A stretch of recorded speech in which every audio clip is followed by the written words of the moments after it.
Bismillahirrahmanirrahim. Assalamu alaikum. I am Nimra Zafar. Today we will discuss about Article 30 to Article 36 of Kanun Shahadat Order 1984, which is about admission. Admission क्या होता है? सबसे पहले तो हमने ये देखना है कि एडमिशन जो है वो कॉन्सेप्ट ऑफ सिविल जस्टिस है। सिविल लिटिगेशन में जो टर्म किसी चीज़ को एक्नॉलेज करने के लिए यूज़ होती है, जब किसी फैक्ट को एक्नॉलेज किया जाता है, जब किसी हकीकत को तस्लीम किया जाता है, तो उसके लिए जो हम टर्म यूज़ करते हैं उसको हम कहते हैं एडमिशन। किस में? सिविल लिटिगेशन में। अब आर्टिकल 30 टू 36 जो है क्यूएसओ का, वो डील करता है एडमिशन को। एडमिशन सबसे पहले तो हम देखते हैं कि एडमिशन होता क्या है। एडमिशन होता है किसी बात को, किसी फैक्ट को एडमिट करना। एडमिट करना मीन्स एक्नॉलेज करना, तस्लीम कर लेना किसी हकीकत को, ये क्या होता है? एडमिशन होता है। अब आर्टिकल 30 जो है वो क्या है? एडमिशन डिफाइंड, डेफिनेशन बताई हुई है एडमिशन की, कि एडमिशन की क्या डेफिनेशन है अकॉर्डिंग टू आर्टिकल 30 ऑफ क्यूएसओ, कि एडमिशन जो है वो एक ऐसी स्टेटमेंट है, एक ऐसा बयान है जो कि ऑरल भी हो सकता है, ज़ुबानी भी हो सकता है और रिटन भी हो सकता है। मतलब इन राइटिंग फॉर्म में जो है वो ऐसी स्टेटमेंट जो कि एक एक्नॉलेजमेंट ऑफ फैक्ट हो, वो क्या होती है?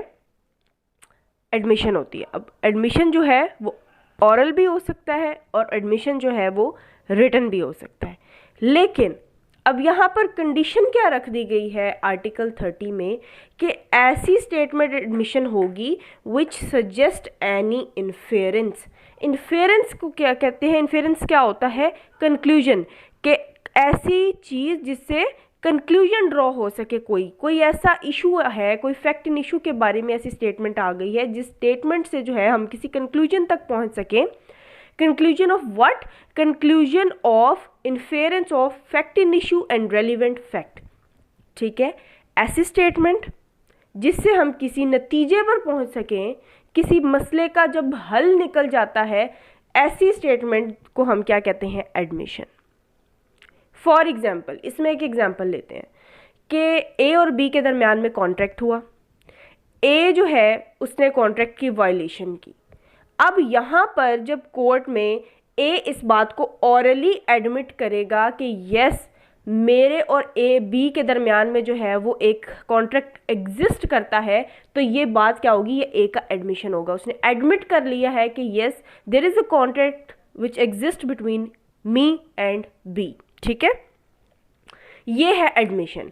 अब एडमिशन की हम इसको थोड़ा सा डेफिनेशन से हट के इसकी काइंड्स जो है उसके थ्रू भी थोड़ा सा इलेबोरेट करते हैं। एडमिशंस दो तरह के होते हैं। एक होता है सेल्फ सर्विंग एडमिशंस और दूसरा होता है self harming admissions. Self serving admissions कौन से होते हैं? कि जो पर्सन जो एडमिशन कर रहा है, जो बात को एडमिट कर रहा है, किसी फैक्ट को एडमिट कर रहा है, उसके फेवर में जो बात जाती है, मतलब वो अपने फेवर में बात कर रहा हो, तो उसको हम कहते हैं सेल्फ सर्विंग। और ऐसा एडमिशन जो कि उस पर्सन के खिलाफ जा रहा हो, उसको हम कहते हैं सेल्फ हार्मिंग। मतलब अपने आप को वो नुकसान पहुंचा रहा है, ऐसी स्टेटमेंट दे रहा है जो उसी के अगेंस्ट जा रही है, तो वो क्या होगी? Self harming statement. ठीक है, एडमिशन में तो ये दोनों ही आ जाएंगी, दोनों ही काइंड्स है। सेल्फ सर्विंग स्टेटमेंट में एडमिशन में आ जाती है अगर वो किसी फैक्ट को एक्नॉलेज करता है, अगर वो सेल्फ सर्विंग है या सेल्फ हार्मिंग है, होगा वो एडमिशन ही। लेकिन वैल्यू किसकी होगी कोर्ट में? एडमिजिबल कौन सा है? अदालत में सेल्फ हार्मिंग स्टेटमेंट जो है, जो उसके अगेंस्ट जाती है, उसी को एडमिशन माना जाता है। तो हम अगर एक जो है सेल्फ हार्मिंग स्टेटमेंट के हवाले से अगर हम देखें, तो एडमिशन वही होगा जो against the person making it हो। जो पर्सन एडमिट कर रहा है किसी फैक्ट को, किसी रेलिवेंट फैक्ट को या फैक्ट इन इशू को, उससे रिलेटेड कोई बयान वो दे रहा है और वो बयान उसके खिलाफ जा रहा है। जैसे हमने एग्जाम्पल में देखा कि ए ने एडमिट किया है कि कॉन्ट्रैक्ट एग्जिस्ट करता है बी और मेरे दरमियान। या इसकी एक और एग्जाम्पल ले लेते हैं कि अगर ए ने कॉन्ट्रैक्ट की वायलेशन की है और कहता है, उसने अदालत में इस बात को एक्नॉलेज कर लिया है, एडमिट कर लिया है कि जी मैंने बी के इतने पैसे देने हैं, तो ये बात ए के खिलाफ चली गई, तो ये क्या होगा? ए का एडमिशन हो जाएगा जो कि उसी के अगेंस्ट जा रहा है, और ये सेल्फ हार्मिंग स्टेटमेंट होती है और इसी को ही अदालत में माना जाता है। ज़्यादा इंपॉर्टेंस जो है वो सेल्फ हार्मिंग स्टेटमेंट की ही होती है। सेल्फ सर्विंग स्टेटमेंट की इंपॉर्टेंस नहीं होती, उसको एडमिशन नहीं माना जाता, लेकिन इसकी भी एक्सेप्शंस हैं, वो आगे मैं आर्टिकल में एक्सप्लेन करूंगी कि सेल्फ सर्विंग स्टेटमेंट्स जो होती हैं, जो अपने फेवर में होती हैं, वो कब कब एडमिजिबल होती हैं। वो जस्ट 3 एक्सेप्शंस हैं। वो कौन सी एक्सेप्शंस हैं वो हम आगे पढ़ते हैं। आर्टिकल 30 में अब तक हमने क्या पढ़ा है, एडमिशन क्या होता है। ऐसी स्टेटमेंट जो ऑरल भी हो सकती है, रिटन भी हो सकती है। ऑरल मतलब अगर आप बोलकर जो है किसी बात को एडमिट कर लेते हैं, किसी फैक्ट को किसी भी जगह पर, in the court, out of the court, तो वो एडमिशन माना जाएगा। और इन राइटिंग जो है, रिटन जो है ऐसी स्टेटमेंट जो कि रिटन भी हो सकती है। जैसे अगर हम प्लीडिंग्स में अपना जो हम दावा दायर करते हैं या जवाब दावा देते हैं, उसके अंदर इन राइटिंग फॉर्म में अगर हम किसी चीज़ को एडमिट कर लेते हैं तो वो भी हमारा रिटन एडमिशन माना जाता है। और ऐसी स्टेटमेंट जो कि हमें किसी इन्फेरेंस तक लेकर जाए, जो सजेस्ट करे किसी इन्फेरेंस को, कोई कंक्लूजन ड्रॉ हो रही हो उससे एक फैक्ट के बारे में या रेलिवेंट फैक्ट के बारे में या फैक्ट इन इशू के बारे में, तो वो ऐसी स्टेटमेंट क्या होगी, वो एडमिशन होगी। और ये सिविल जस्टिस का कॉन्सेप्ट है। सिविल लिटिगेशन में हम जो किसी चीज़ को, फैक्ट को एक्नॉलेज करने के लिए टर्म यूज़ करते हैं, वो क्या होती है, एडमिशन। अगर हम इसके बरक्स देखें, कन्फेशन का एक अलग से मैं वीडियो भी बनाऊंगी, तो अगर हम क्रिमिनल लिटिगेशन में जाएं या क्रिमिनल साइड पर अगर हम देखें, तो यही स्टेटमेंट जिससे किसी जो है वो बंदा किसी चीज़ को एडमिट करता है, तो क्रिमिनल में जो हम उसकी टर्म यूज़ करते हैं वो है कन्फेशन। अब नेक्स्ट आ जाते हैं आर्टिकल 31 पर।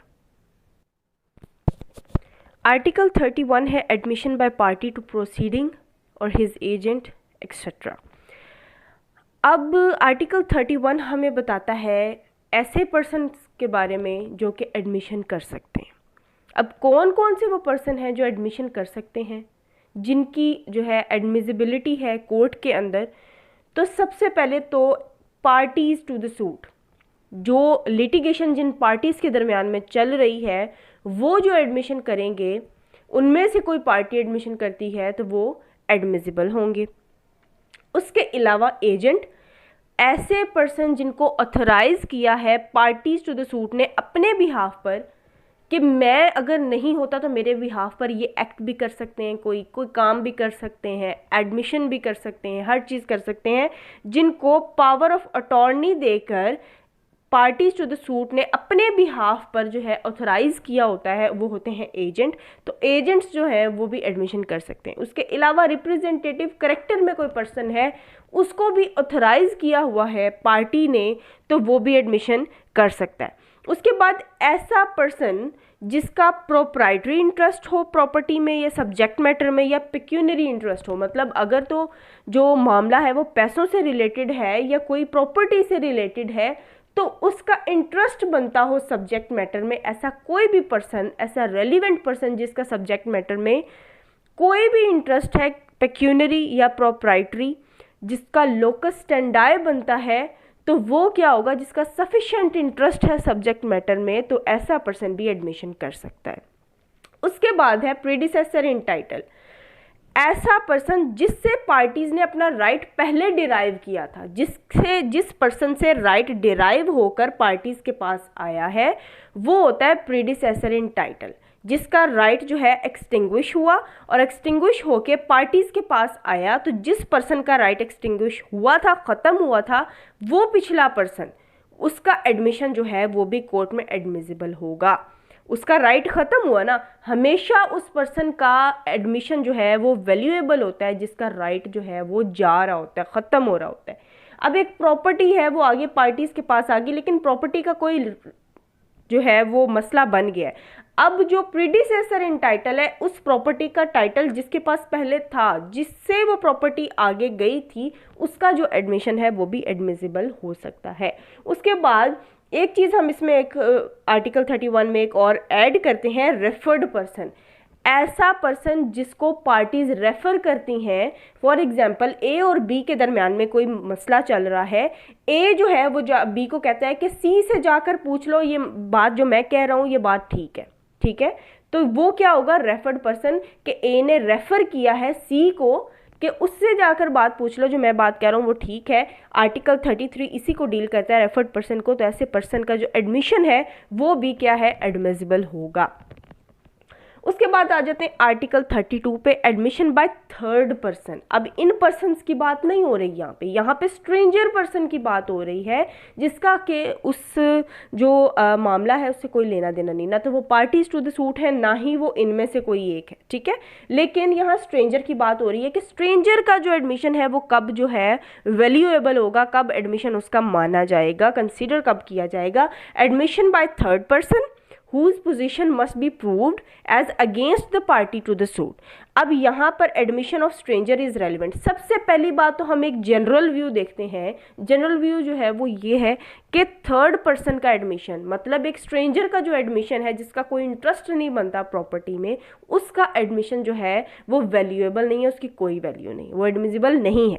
लेकिन ये एक्सेप्शन है एक, यहाँ पर एक्सेप्शन क्या है कि as an exception admission of stranger is relevant. कब रेलिवेंट होगी स्ट्रेंजर की जो एडमिशन है, व्हेन म्यूचुअल राइट्स और लायबिलिटी अरोज, मतलब कोई ऐसा पर्टिकुलर टाइम आ गया है जहां पर उस स्ट्रेंजर पर्सन का कोई म्यूचुअल राइट या कोई लायबिलिटी जो है, मतलब कोई किसी तरीके से वो लिंक कर रहा है, या तो किसी लायबिलिटी के थ्रू वो इस मामले से लिंक कर रहा है, या कोई उसका म्यूचुअल राइट वहां पर अरोज हो गया। मतलब है कि उसका म्यूचुअल राइट अराइज हुआ है एट पर्टिकुलर टाइम, किसी वक्त के लिए, किसी खास मखसूस टाइम के लिए उसका वहां पर राइट क्रिएट हो गया, या उसके ऊपर कोई लायबिलिटी आ गई है, तब उसका जो स्ट्रेंजर है उसका एडमिशन जो है वो रेलिवेंट होगा।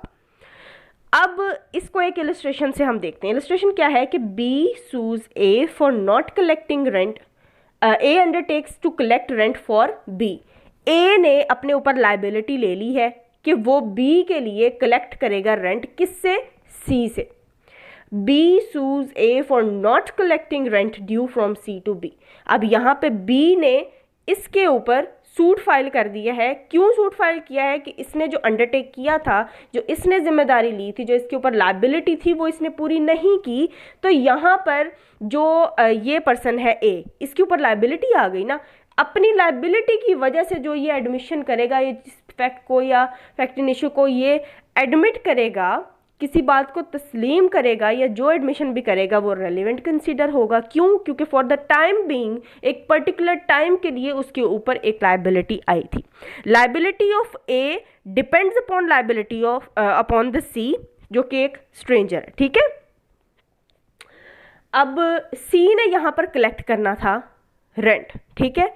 सी ने रेंट जो है वो कलेक्ट नहीं किया, लेकिन उसके ऊपर लायबिलिटी थी। अब यहाँ पर ए की जो लायबिलिटी है वो सी के ऊपर डिपेंड करती है, और सी जो है वो एक स्ट्रेंजर है, लेकिन सी के ऊपर जब लायबिलिटी आ गई है फॉर द टाइम बिंग जो है, उसका एडमिशन जो है, इसकी जो स्टेटमेंट है रिगार्डिंग हिज लायबिलिटी, वो अमाउंट्स टू एडमिशन होगी, वो एडमिशन कंसिडर की जाएगी। तो ये आर्टिकल 32 सिंपल वर्ड्स में अगर हम देखें तो क्या था, थर्ड पर्सन का एडमिशन, स्ट्रेंजर पर्सन का एडमिशन, जो कि जनरली अगर हम देखें तो एडमिसिबल नहीं है, लेकिन किस केस में एक्सेप्शन इसकी क्या है, क्यों, कब वो रेलिवेंट हो सकता है, जब उसका कोई म्यूचुअल राइट क्रिएट हो रहा हो for the particular time, for time being जो है उसका म्यूचुअल राइट क्रिएट हो रहा है, या उसके ऊपर कोई लायबिलिटी आ रही है, तब उसका एडमिशन जो है वो रेलिवेंट हो सकता है। अब आते हैं आर्टिकल 33 पर। Article 33 admission by person expressly referred to by parties to suit. इसका क्या मतलब है, इसमें हमने दो चीज़ें देखनी है। रेफ़र किया गया है एक्सप्रेसली किसी पर्सन को एडमिशन करने के लिए, और किसने रेफ़र किया है, पार्टीज टू द सूट ने।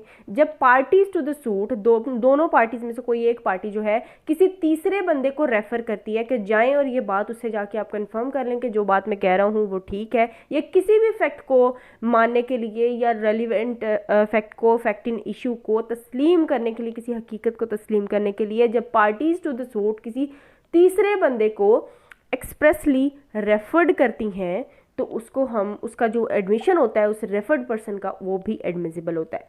एक एग्जांपल इसमें देखते हैं कि whether a horse sold by A to B is sound, कि क्या ये बात ठीक है कि ए ने बी को एक हॉर्स जो है, घोड़ा जो है वो सेल किया था। अब यहाँ पर ये क्या है, फैक्ट इन इशू आ गया। अब ये फैक्ट इन इशू है कि क्या घोड़ा जो है वो सेल किया था ए ने बी को, क्या ये बात दुरुस्त है। इस बात को साबित करने के लिए जब ए ने, पार्टी टू द सूट है ए ने बी को कहा कि गो एंड आस्क सी, कि सी से जाकर पूछ लो कि ये बात दुरुस्त है, ठीक है। तो ये सी क्या हो गया, ये रेफर्ड पर्सन हो गया, ठीक है। रेफर्ड पर्सन क्या है, सी है यहाँ पर, जो कि एक थर्ड पर्सन है जिसको रेफर किया है किसने, पार्टीज टू द सूट ने, कि उससे जाकर ये बात पूछ ली जाए। वो ही इस बात को एडमिट करेगा, कंफर्म करेगा कि जो यहाँ पर जो चीज़ सेल हुई है वो हुई है या नहीं, जो फैक्ट इन इशू है उसके बारे में जो एडमिशन करेगा वो रेलिवेंट होगा। उसके बाद आ जाते हैं आर्टिकल 34 पे, proof of admission against the person making them and by और ऑन बिहाफ ऑफ देम। मतलब है कि एडमिशंस को प्रूफ कैसे किया जाएगा, हाउ दे आर प्रूव्ड। तो इस चीज़ को आर्टिकल 34 डील करता है। अब इसमें क्या बात है, इसमें हमने दो बातें देखनी है। सबसे पहले तो सेल्फ हार्मिंग स्टेटमेंट्स जो होती हैं, जो अगेंस्ट जा रही होती हैं उस बंदे के जो एडमिशन कर रहा है, किसी चीज़ को एडमिट कर रहा है, वो सेल्फ हार्मिंग स्टेटमेंट्स हमेशा ही एडमिशन होती हैं। इसके पीछे विजडम क्या है, इसके पीछे ये विजडम है कि जो पर्सन होता है वो हमेशा अपने फेवर में बात करता है, अपने खिलाफ वो बात नहीं करता। लेकिन अगर वो अपने कोई ऐसी बात कर रहा है जो उसके खिलाफ जा रही है तो वो एडमिशन कंसीडर किया जाएगा। Self serving statements admission consider नहीं होती जनरली, उसकी एक्सेप्शंस हैं वो हम नीचे पढ़ेंगे। लेकिन सेल्फ सर्विंग स्टेटमेंट्स जो अपने फेवर में बात की जाती है वो क्यों एडमिसिबल नहीं होती, क्योंकि हर बंदा जो है वो अपने फेवर में ही बात करता है, कोई भी अपने खिलाफ बात नहीं करता। तो जो बंदा अपने खिलाफ बात करेगा, जो स्टेटमेंट उसके खिलाफ जा रही है और वो किसी चीज़ को एडमिट कर रहा है कि जी मैंने ये काम किया है, जी मेरा कॉन्ट्रैक्ट एग्जिस्ट करता है, जी मैंने इसके पैसे देने हैं, तो ये क्या होगा, ये सेल्फ हार्मिंग स्टेटमेंट है कि वो तस्लीम कर रहा है। तो ऐसी स्टेटमेंट्स जो है वो हमेशा ही एडमिशन जो है वो कंसीडर की जाती हैं। लेकिन सेल्फ सर्विंग स्टेटमेंट्स जो है वो एडमिशन कंसीडर नहीं होती। लेकिन इसकी 3 एक्सेप्शंस हैं।